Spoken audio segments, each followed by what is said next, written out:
சற்றுமுன் வெளியான ஒரு முக்கியமான தகவல். தமிழக அரசு ஊழியர்களுக்கு ஒரு மகிழ்ச்சியான தகவல் வந்துவிட்டது. சம்பள விரிவுபடுத்த குளறுபடிகளை சரி செய்ய புதிய வசதி அறிமுகம் செய்யப்பட்டுள்ளது. மறக்காம நீங்க லைக் பண்ணிக்கோங்க, சப்ஸ்கிரைப் பண்ணிக்கோங்க. தமிழக அரசு ஊழியர்கள் மற்றும் ஆசிரியர்களின் நீண்ட நாள் கோரிக்கையை ஏற்று ஒருங்கிணைந்த நிதி மற்றும் மனிதவள மேலாண்மை திட்ட மென்பொருளில் நிலவி வந்த வருமான வரி பிடித்த குளறுபடிகளை சரிசெய்ய நிதித்துறை புதிய வழிமுறையை அறிமுகப்படுத்தியுள்ளது. அந்த வகையில் தமிழகத்தில் அரசு ஊழியர்களின் சம்பளம் மற்றும் நிதி நடவடிக்கைகள் IFHRMS இணையதளம் வாயிலாகவே மேற்கொள்ளப்படுகின்றன. 2025 முதல் 2026 நிதியாண்டுக்கான வருமான வரி மாதந்தோறும் பிடித்தம் செய்யப்பட்டு வரும் நிலையில் கடந்த சில மாதங்களாகவே மென்பொருள் கோளாறு காரணமாக பலருக்கு கூடுதல் வரியும் சிலருக்கு குறைவான வரியும் பிடித்தம் செய்யப்பட்டதாக புகார்கள் எழுந்துள்ளது. அந்த வகையில் இதை சரி செய்ய முறையான வசதி இல்லாததால் ஆண்டு இறுதியில் சிக்கல் ஏற்படும் என ஊழியர்கள் கவலை தெரிவித்து வருகின்றன. இந்த சிக்கலுக்கு தீர்வு காணும் வகையில் பிப்ரவரி 2026 மாத ஊதியத்தில் வரி வித்தியாசத்தை சரிசெய்ய 2 புதிய எலிமெண்ட்ஸ் கருவூலத்துறை அறிமுகப்படுத்தியுள்ளது. இதன் மூலம் ஊழியர்கள் தங்களின் உண்மையான வரி தொகைக்கும் மென்பொருளில் பிடித்தம் செய்யப்பட்ட தொகைக்கும் உள்ள வித்தியாசத்தை கணக்கிட்டு சரி செய்து கொள்ளலாம். வித்தியாச தொகை பொறுத்தவரை உண்மையான வரித்தொகை, அதாவது IFHRMS பிடித்தம் செய்ய தொகை. உதாரணமாக ஒருவருக்கு ரூபாய் 10,500 பிடித்தம் செய்யப்பட்டுள்ளது. ஆனால் கணக்கீட்டின்படி 10,000 மட்டுமே பிடிக்கப்பட வேண்டும் எனில் மீதமுள்ள 500 என்ற வித்தியாசத்தை உள்ளீடு செய்து ரீஃபண்ட் பெற முடியும். பாதிக்கப்பட்ட ஊழியர்கள் மற்றும் தாளாளர்கள், அதாவது DDO பின்வரும் நடைமுறைகளை பின்பற்றி திருத்தங்களை மேற்கொள்ளலாம். இணையதளத்தில் எண்ட் எலிமெண்ட் என்ட்ரி பகுதிக்கு செல்ல வேண்டும். பிப்ரவரி 2026 என தேர்ந்தெடுக்க வேண்டும். வருமான வரி வித்தியாசத்தை சரிசெய்ய GTN இன்கம் டேக்ஸ் அரியர் என்ற எலிமெண்ட்டை தேர்வு செய்து தொகையை பதிவு செய்ய வேண்டும். தொகையில் வித்தியாசம் இருந்தால் அதனை GTN income tax gross arrear என்ற எலிமெண்ட்டில் உள்ளிட வேண்டும்.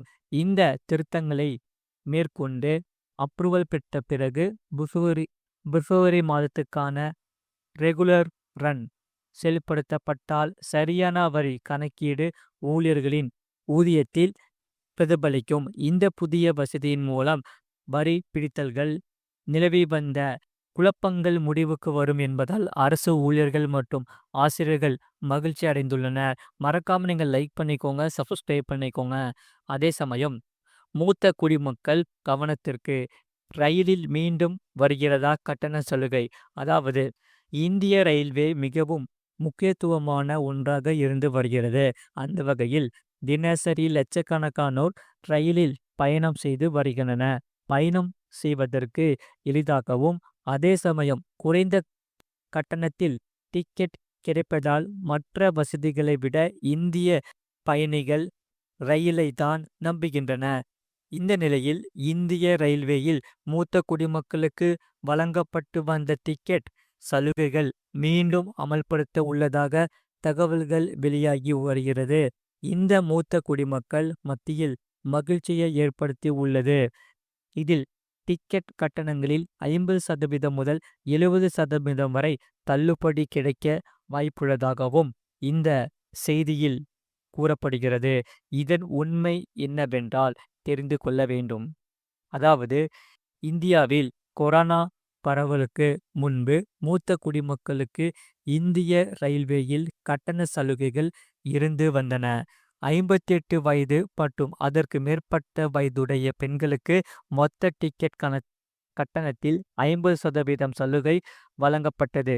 மேலும் 60 வயதுக்கு மேற்பட்ட ஆண்களுக்கு 40% தள்ளுபடி வழங்கப்பட்டது. இந்த வசதியானது எக்ஸ்பிரஸ் ராஜ்தானி என அனைத்து வகையான ரயில்களிலும் வழங்கப்பட்டது.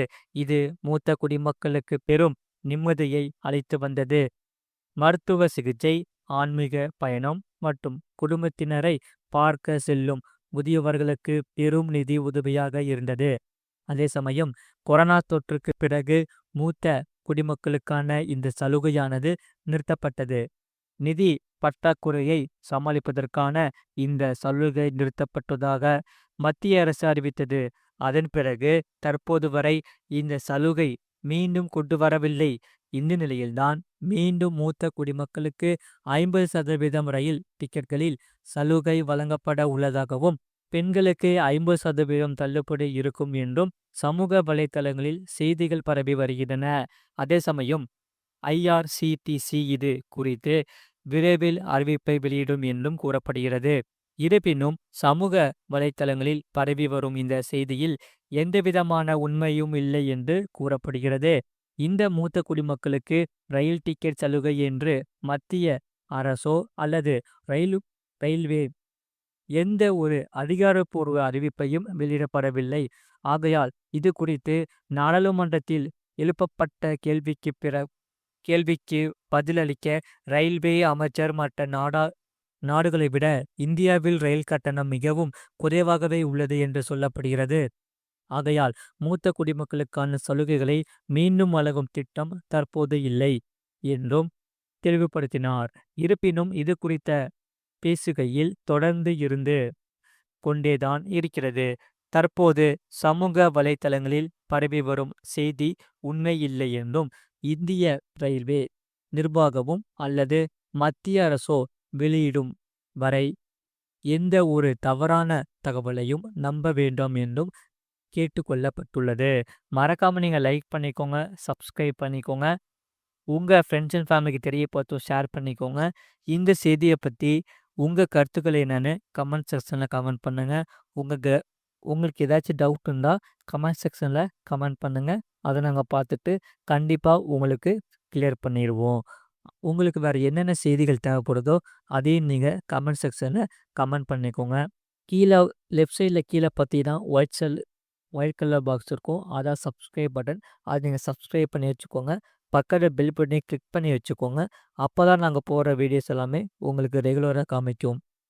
அதே சமயம் உங்கள் ஃப்ரெண்ட்ஸ் அண்ட் ஃபேமிலிக்கும் இந்த வீடியோவை கண்டிப்பாக ஷேர் பண்ணிக்கோங்க. அவங்களும் இந்த வீடியோ பார்த்து பயன்பெற்று கொள்ளட்டும்.